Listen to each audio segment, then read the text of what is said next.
तो हम क्या देखेंगे, duality between amplitude comparator and phase comparator, मतलब एम्पलीट्यूड कंपैरेटर को एज अ फेज कंपैरेटर और फेज कंपैरेटर को एज अ एम्पलीट्यूड कंपैरेटर हम कैसे यूज कर सकते हैं। तो फर्स्ट ऑफ ऑल देखेंगे कि हम एम्पलीट्यूड कंपैरेटर को एज अ फेज कंपैरेटर कैसे यूज कर सकते हैं। ठीक है, देखो यहाँ पे क्या है, एक फेज एम्पलीट्यूड कंपैरेटर है, मैंने दो इनपुट दिए, मान लो कि ये हमारा क्या है, ये हमारा ऑपरेटिंग क्वांटिटी है और ये हमारा रिस्ट्रेनिंग क्वांटिटी है। ठीक है, मैंने दिया, उसके बाद हमें एक आउटपुट मिलेगा। कब ये ऑपरेट करेगा, मैंने बताया था आपको, जब कि ऑपरेटिंग क्वांटिटी रिस्ट्रेनिंग क्वांटिटी से ज्यादा होगा तो ये वर्क करेगा। ठीक है, तो ये हमारा हो गया एम्पलीट्यूड कंपैरेटर। और एज अ हम फेज कंपैरेटर इसे कैसे यूज कर सकते हैं, यहाँ पे तो हमने दोनों के एम्पलीट्यूड को कंपेयर करके इसे क्या किया, वर्क करवाया, राइट।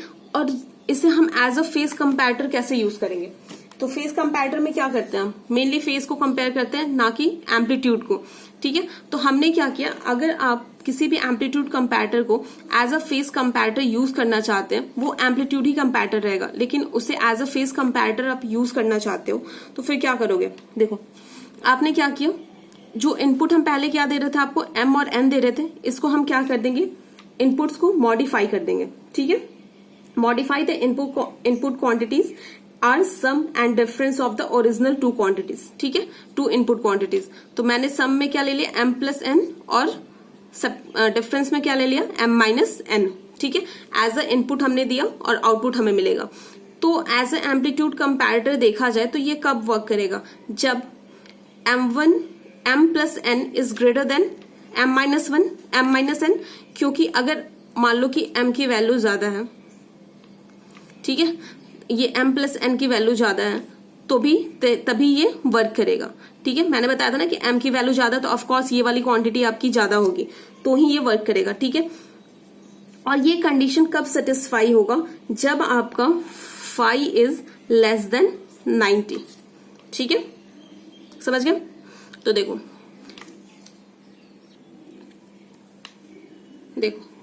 इसमें हम यहाँ क्या यूज कर रहे हैं कि amplitude comparator use for phase comparison. ठीक है, एम्पलीट्यूड कंपैरेटर को हम as a phase comparison use कर रहे हैं।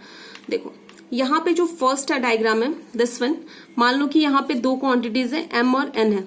ठीक है, अगर इन दोनों के बीच में आपका जो एंगल है वो क्या है, ग्रेटर देन 90 बन रहा है। ठीक है, 90 होता तो स्ट्रेट होता, ग्रेटर देन 90 होगा तो इस साइड होगा, और लेस देन 90 होगा तो इस साइड होगा। ठीक है, तो मैंने देखा कि इन दोनों के बीच में जो एंगल है वो ग्रेटर देन 90 बन रहा है। ठीक है, तो क्या हो जाएगा आपका उस वक्त, जो रिजल्टेंट बनेगा m प्लस n क्या बन जाएगा, यहाँ पे इधर साइड आपका n हो जाएगा, माइनस n हो जाएगा, इधर हो जाएगा प्लस n, तो आपका जो रिजल्टेंट बनेगा वो कितना बनेगा, m प्लस n, राइट। और इस साइड क्या बनेगा, m माइनस n। तो आप क्या देख रहे हो कि जो अपना रिजल्टेंट बन रहा है वो मैग्नीट्यूड m माइनस n का क्या है, ज्यादा है as compare to m plus n। ठीक है, तो इस वक्त क्या हमारा आपका जो एम्पलीट्यूड कंपैरेटर है वो वर्क करेगा, नहीं करेगा। क्यों नहीं करेगा, क्योंकि मैंने क्या बोला था कि आपका एम्पलीट्यूड कंपैरेटर कब वर्क करेगा, when this input is greater then this input. लेकिन इसमें जब कंडीशन, जब हमने देखा दोनों के बीच में जब फाई हमने मेजर किया तो हमने क्या देख लिया कि फाई इज ग्रेटर देन 90। ठीक है, ग्रेटर देन 90 है तो हमारा क्या होगा, एम्पलीट्यूड कंपैरेटर वर्क नहीं करेगा, राइट। ठीक है, क्योंकि देखो आप जब ग्रेटर देन 90 है तो आप इसका रिजल्टेंट बनाओगे ना तो ये छोटा आएगा as compare to this one. ठीक है, इधर इसलिए यहाँ पे माइनस क्यों लिया, क्योंकि यहाँ पे क्वांटिटी क्या है, माइनस, हमारा इस साइड क्या है, प्लस है। ठीक है, तो ये हमारा फर्स्ट हो गया कि when phi is greater than 90 तो क्या हमारा एम्पलीट्यूड कंपैरेटर वर्क करेगा, नहीं करेगा। ठीक है, सेकेंड केस यहाँ पे देखो कि when phi is greater than phi is equals to 90, तो इन दोनों के बीच में जो एंगल है वो क्या है, n और m के बीच में जो एंगल है वो क्या है, 90 है। तो इधर भी जो रिजल्टेंट बनेगा m प्लस n और m माइनस n दोनों क्या होंगे, दोनों आपके इक्वल होंगे। तो इस कंडीशन में जब दोनों इक्वल होंगे तो भी हमारा एम्पलीट्यूड कंपैरेटर क्या होगा, वर्क नहीं करेगा। क्यों, एम्पलीट्यूड कंपैरेटर को वर्क करवाने के लिए हमारा क्या होना चाहिए, m plus n is greater than m minus n। ठीक है, अब आओ थर्ड कंडीशन में, when phi is less than 90, जब हमने इन दोनों के बीच में जो एंगल है वो लेस देन 90 रखा है तो क्या होगा, ये जो रिजल्टेंट बनेगा m प्लस n का is greater than resultant of m minus n, right. तो m माइनस एन, तो हमने देखा कि ये वाली जो क्वांटिटी जब हम मेजर की तो ये बड़ी है किससे, m माइनस एन से। तो इस कंडीशन में हमारा क्या हो जाएगा, ऑपरेट करेगा एम्पलीट्यूड कंपैरेटर, ठीक है। तो ये बेसिक 3 कंडीशंस होते हैं आपके।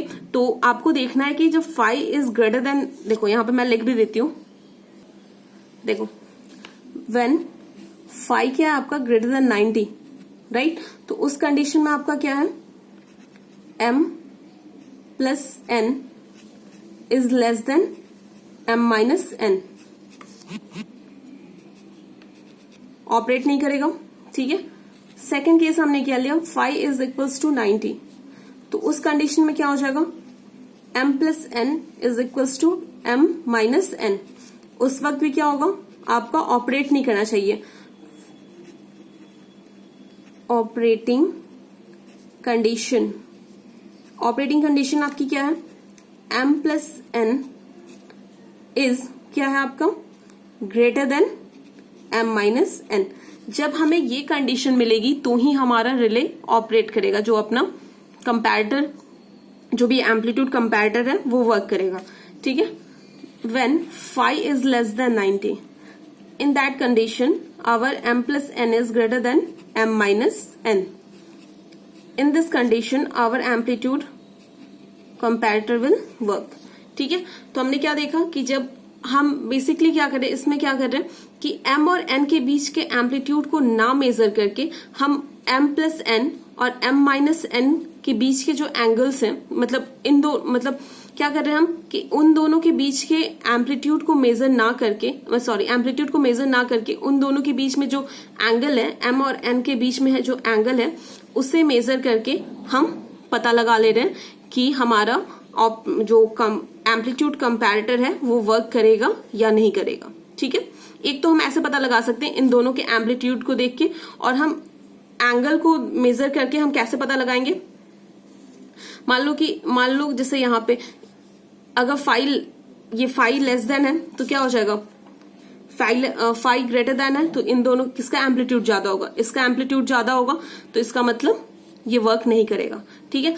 तो हम यहाँ बेसिकली एम्पलीट्यूड को ही देख रहे हैं कि अगर फाई ग्रेटर देन है तो इसका मतलब इसका एम्पलीट्यूड ज्यादा होगा, इसका मतलब ये वर्क नहीं करेगा। अगर फाई इक्वल्स टू 90 है तो इसका मतलब दोनों का एम्पलीट्यूड सेम है, वर्क नहीं करेगा। फाई लेस देन है, इसका मतलब m प्लस n का एम्पलीट्यूड ज्यादा है, ये वर्क करेगा, ठीक है। ये 3 कंडीशंस होते हैं।